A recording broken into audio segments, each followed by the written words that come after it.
ముఖ్యంగా ఈరోజు ఈ సమావేశం ఏర్పాటు చేయడంలో ముఖ్య ఉద్దేశం, నిన్నటి రోజున సోషల్ మీడియాలో టీడీపీ వాళ్ళు పోస్ట్ పెట్టారు. కారుమూరి అవుట్ అని ఒక పోస్ట్ పెట్టారు. కారుమూరి అన్న ఆయన అవుట్ కాదు, బాంబు కాదు, మీరేం కంగారు పడకండి, మీరు ఏం కంగారు పడక్కర్లేదు.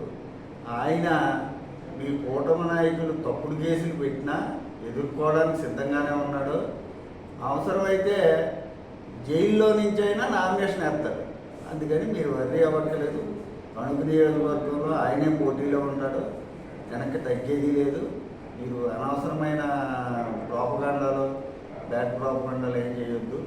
నిన్న ఆనంద ప్రకాష్ గారు వచ్చిన కార్యక్రమం ఆయన 10వ తారీఖు దాకా ఈ యొక్క ఏదైతే మా వైఎస్ఆర్ పార్టీ ప్రకటించిందో ఈ ప్రకటించిన కార్యక్రమాలన్నీ అబ్జర్వ్ చేయడానికి పార్టీ నుంచి పంపించడం జరిగింది.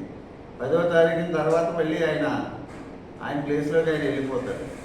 అది మీరు ఏదేదో ఊహించుకుని ఏదేదో విధంగా మాట్లాడడం కరెక్ట్ కాదు. అంటే మీ పార్టీ అంతర్గత వ్యవహారాలు మాట్లాడాలంటే మేము మాట్లాడగలదు, మేము మాట్లాడవచ్చు. మా దగ్గర ఉన్నాయి ఆధారాలు. మీ యువ నాయకుడు స్విస్ బ్యాంకు, అలాగే సింగపూర్లో స్విస్ బ్యాంకులు అవన్నీ ఉన్నాయి. అవన్నీ ఇప్పుడు మాట్లాడే సందర్భం కాదు. ఇప్పుడు మా నాయకుడు ఏదో కొంచెం ఇబ్బందులో ఉన్నాడు, మీ యొక్క తప్పుడు కేసుల వల్ల ఇబ్బంది పడుతున్నాడు. అయినా ఏం అవసరం లేదు, భయపడాల్సిన పని లేదు. తండ్రి కొడుకులు ఇద్దరు కూడా కడిగిన ముచ్చుల్లా బయటకు వస్తారు. అందుకని వాళ్ళిద్దరూ కూడా పోటీలో ఉంటారు.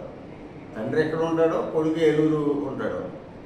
ఈ విషయం 2-3 నెలల క్రితం జగన్మోహన్ రెడ్డి గారే చెప్పాడు కారుమూరి నాగేశ్వరరావు గారిని. నాగేశ్వరరావు, నువ్వు యాక్టివ్గా ఉంటున్నావు, నీ మీద టార్గెట్ ఉంది, నువ్వు రెడీ అవ్వాల్సి ఉంటుందని ఆయన చెప్పాడు. ఈయన కూడా నేను రెడీ అవుతానని, నేను వెళ్తానని చెప్పాడు. అందుకని మీరేదో ఇక్కడ రకరకాల ప్రోపగండాలు, రకరకాల ఊహాగానాలు, క్యాండిడేట్లు మార్చేస్తారు, ఇవన్నీ ఏమీ మీరు చెప్పొద్దు. మా కార్యకర్తలు కూడా ఎవరో నమ్మరు. కారుమూరి జైల్లో ఉన్న అందరం కూడా కార్యకర్తలు అందరూ ఎవరికాడికి కష్టపడి నగ్గించుకోవడానికి మేమైతే సిద్ధంగా ఉన్నాం. మీరేమీ అటువంటి రాంగ్ చేయొద్దు. మీరు ఏదైతే మీ ప్రభుత్వం సూపర్ 6 అన్నదో ఆ సూపర్ 6 అమలు జరపండి. మీరు చేసే కార్యక్రమాలు 2 ఉన్నాయి ఇప్పుడు. ఒకటి మన ఫ్రీ బస్సు, రెండోది అమ్మఒడి. అమ్మఒడిలో కూడా 50% పోతా.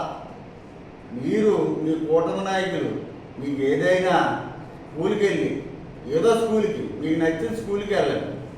అమ్మఒడి పథకాలు ఎంతమందికి వస్తున్నాయో చూడండి. ఎగిరిపోయి చాలామందిని పాపం మోసపోయారు ప్రజలు. మీ చేతుల్లో పడి మీ కూటమి నాయకులు మీరు మేనిఫెస్టో ఇంటింటికి ఇచ్చారు బాండ్లు. మరి ఆ బాండ్లు ఇప్పుడు అడుగుతారని మీరు ఏం చేస్తున్నారంటే షో, మీకు కావాల్సిన వాళ్ళ దగ్గరికి వెళ్ళి పాంప్లెట్ ఇచ్చుకుని ఓ ఫోటో తీసుకుంటున్నారు. రియల్గా నష్టపోయిన వాళ్ళ దగ్గరికి ఎవరి దగ్గరికి మీకు పాంప్లెట్ కట్టుకెళ్ళట్లేదు. పల్లెటూర్లకి వెళ్ళండి, గ్రామాల్లో తిరగండి. గ్రామాల్లో వెళ్ళి తిరిగి మీరు పాంప్లెట్ ఇస్తే వాళ్ళు ఆటోమేటిక్గా వాళ్ళ ఇంట్లో ఉన్నది బాండ్ ఏముందో మీరు ఎలక్షన్ టైంలో ఆ బాండ్ తీసిస్తారు. కాబట్టి మీరు ఈ అబద్ధ ప్రచారాలు మానుకుని ప్రజలకి ఎంతవరకు సేవ చేయాలో ఆ సేవలో నిమగ్నమై ఉండండి. మీరు నచ్చితే మీకు వేస్తారు ఓటు. మీరు ఎలాగో ఫెయిల్ అయిపోయారు. ఈ 2 సంవత్సరాలు 2 నెలల్లో దారుణంగా ఫెయిల్ అయిపోయారు. మీ మోసం మాటలకి పాపం ప్రజలు ఇబ్బంది పడిపోయారు. అలాగే వ్యాపారస్తులు నష్టపోయారు. ఈవేళ వ్యాపారస్తులు చిన్న వ్యాపారాలు చేసుకునే వాళ్ళంతా తణుకులో సుమారుగా 200-300 షాపులు ఖాళీ అయిపోయినాయి. కేవలం జిఎస్టీ పడిపోయింది. జిఎస్టీ మొత్తం ఆంధ్రప్రదేశ్లో మందే లీస్ట్. అంటే కొనుగోలు శక్తి లేదు. కొనుగోలు శక్తి లేదంటే ప్రజల దగ్గర సంపాదన లేదు. సంపాదన ఉంటే రొటేషన్ అవుతుంది. ఆ రొటేషన్ వ్యవస్థ అంతా మొత్తం దెబ్బతింది. ఈవేళ ఏంటంటే పరిశ్రమలు కూడా పోతున్నాయి. ఆంధ్రాలో ఎవడో ఉండలేదు. ఇవన్నీ మరి గుర్తెరిగి వాటి మీద మీ కూటమి నాయకులు ప్రచారాలు చేసుకోండి. రెండోది, మా నాగేశ్వరరావు గారు, మా కారుమూరి నాగేశ్వరరావు గారు మంత్రిగా ఉండగా చిన్న తప్పు చేశాడు. తప్పు చేయడం అంటే కొన్ని పాములకి పాలేసి పెంచాడు. ఇప్పుడు మమ్మల్ని ఎవరో కూటమి నాయకుల దగ్గరికి మా నాయకులు చేరి, ఇది మా కారుమూరి నాగేశ్వరరావు గారు పెంచిన నాయకులు చేరి వాళ్ళ కుట్రలో వాళ్ళతో కలిసి కుట్ర పని మేము ఇబ్బంది పడుతున్నాం తప్పించి, యాక్చువల్గా మా కార్యకర్తలు ఒరిజినల్ కార్యకర్తలు ఎవడో భయపడట్లేదు, అందరూ ఇక్కడే ఉన్నారు. ఈ పాములన్నీ కలిసి ఈ కుట్రలు పొందుతున్నాయి. ఈ కుట్రల్లో భాగం అంతా కూడా ఈ పాములతో చేస్తున్నారు కూటమి నాయకులు. ఒకటి, మీరు ఏదైతే పాములు మా దగ్గర పాములు మీరు తెచ్చుకున్నారో ఈ పాములు ఏదో రోజున మీకు కోట ఎత్తాయి, అది మాత్రం గమనించుకోండి. నెక్స్ట్, ఏదో సోషల్ మీడియాలో చిన్న చిన్న బిట్లు వేస్తున్నారు, ఎవరెవరో బిట్లు పెడుతున్నారు. ఇది ఆ నాయకుడు ఈ నాయకుడు, ఎవడో భయపడి కూడా లేడమ్మా. ఎవడో నీకులాగా తప్పులు చేసి అక్కడ జారిపోయిన వాళ్ళు ఎవరు లేరమ్మా. కన్నా కార్యకర్తలు అందరూ నిక్కచ్చిగా ఉండేవాళ్ళు. ఇక్కడ ఏదైనా దొంగోళ్ళు ఉంటే వెళ్ళిపోయారు మా దగ్గర నుంచి, అక్కడ దొంగతనాలు చేయొచ్చండి. అందుకని మీరు అటువంటి పెట్టడం తగ్గించుకోండి. అంటే ఈ పాములే ఇప్పుడు ఈయన ఎవడైతే పెంచి పోషించాడో ఈ పాములే మమ్మల్ని తిరిగి కోటేస్తున్నాయి తప్పించి వేరే ఏం కాదు. కాబట్టి మీరు కూటమి నాయకులకి ముఖ్యంగా మరీ చెప్పేది, మీరు ఈ తప్పుడు పోస్టింగ్లు ఈ వ్యవహారాలన్నీ కట్టిపెట్టండి. మా వాళ్ళు పోస్టింగ్లు పెడతారు, లోకేష్ దగ్గర నుంచి పెట్టుకుంటూ వస్తారు. ఇవన్నీ ఎందుకు మీకు మాకు మళ్ళీ కాంట్రవర్సీలు?